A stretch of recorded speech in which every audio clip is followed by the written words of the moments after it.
사회보험TV 오늘의 주제는 초저출산 문제입니다. 극복 말고 적응이라는 주제로 말씀드리겠습니다. 지금 2020년 합계 출산율이 0.84명으로 떨어졌다는 것은 이미 잘 알고 있는 소식입니다. 1990년대 전반까지만 해도 1.7명 됐던 합계 출산율이 점차 떨어지다가 2000년에는 1.48명, 2005년에는 1.09명으로 하락했습니다. 이때부터 이제 우리 저출산 고령사회위원회에 대한 저출산 대책이 본격적으로 추진되기 시작했죠. 그렇지만 이미 좀 늦었다 하는 그런 감이 있죠. 그 이후에 이 저출산 대책을 조금 이런저런 하는 과정에서 2012년에 1.30명으로 잠깐 회복되었지만 2018년 0.98명, 2019년 0.92명, 그리고 2020년에는 0.84명으로 떨어졌습니다.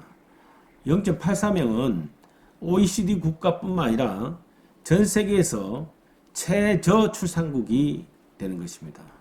일부 염세주의자들은 이런 추세가 되면 2075년에 한국 인구는 완전히 소멸될 것이라는 영국 옥스퍼드대 연구 결과를 인용하면서 미래를 비관하기도 합니다.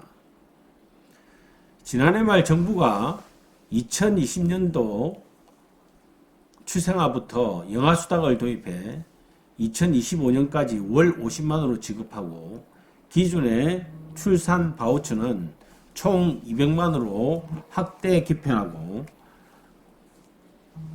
3+3 육아휴직제, 육아휴직 소득 대체율을 인상한다는 제4차 저출산 고령사회 기본 계획을 발표했습니다. 이것으로 출산율이 획기적으로 높아질 것으로 믿는 사람은 많지 않습니다. 저출산에 대해서 걱정과 우려가 거세지만 마땅한 대책이 없다는 것도 문제입니다.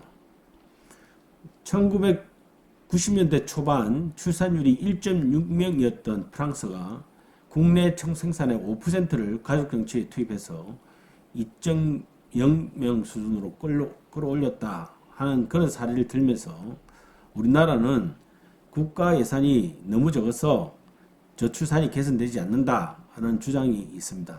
그렇지만 2006년 이전에는 국내 총생산의 0.5%도 되지 않았던 저출산 관련 예산을 최근에 1.38%까지 우리나라도 높였습니다. 그렇지만 출산율이 오히려 떨어지고 있습니다. 우리나라 상황을 설명할 수 없는 것입니다. 또한 저출산 문제를 국가 예산 문제로 생각하는 것은 고소득 국가인 OECD 국가와 비교하면 그럴듯하지만 출산율이 높은 저소득, 저예산의 다수의 국가가 존재한다는 것을 설명하지 못합니다. 저출산이 난제인 이유는 저출산에 대한 인식의 차이에서부터 발생합니다. 국가적으로 보면 저출산이 심화되어 인구가 감소하고 고령화가 심화되면 노동력이 감소되고 경제 성장률이 하락한다는 것이 문제가 될 수 있지만 개인적으로 보면 출산에 따른 육아와 교육비를 차치하더라도 일과 여가 양 측면에서 희생해야 할 것이 너무 많아 출산 메리트가 떨어진다고 생각합니다. 이는 출산과 자녀 양육을 이미 완수한 고령세대와 앞으로 출산을 담당해야 하는 청년세대의 견해 차이이기도 합니다. 일견 출산과 양육에 요구되는 비용을 사회화해서 개인 비용 부담을 없애면 된다고 할 수 있지만 국가 예산으로 투입되는 비용도 청년 세대가 납부하는 세금으로 기착되기 때문에 왼쪽 주머니 돈 빼서 오른쪽 주머니에 다시 넣어주는 것 이상이 아닙니다. 저출산 문제는 출산의 주체인 청년 세대의 입장에서 생각되어야 합니다. 출산과 양육이 투입되는 비용 이상으로 편익을 주지 못한 한 출산율의 극적 회복은 기대하기 어렵습니다. 과거 베이비붐 세대에서도 베이비붐 세대의 부모 세대와 비교하면 출산율이 절반으로 떨어졌습니다. 현재는 베이비붐 세대의 자녀 세대가 베이비붐 세대의 절반 수준의 출산을 결정하고 있습니다. 삶의 환경이 변하면 사람은 그 변화에 적응하지 않으면 잘 살 수 없습니다. 베이비붐 세대가 부모 세대의 농경 시대 생활 방식과 다른 산업화와 도시화에 적응하기 위해 대가족에서 핵가족을 선택했듯이 청년 세대의 저출산 선택은 눈앞에 닥쳐오는 일자리가 사라지는 4차 산업혁명 시대에 적응하기 위한 과정일 수도 있습니다.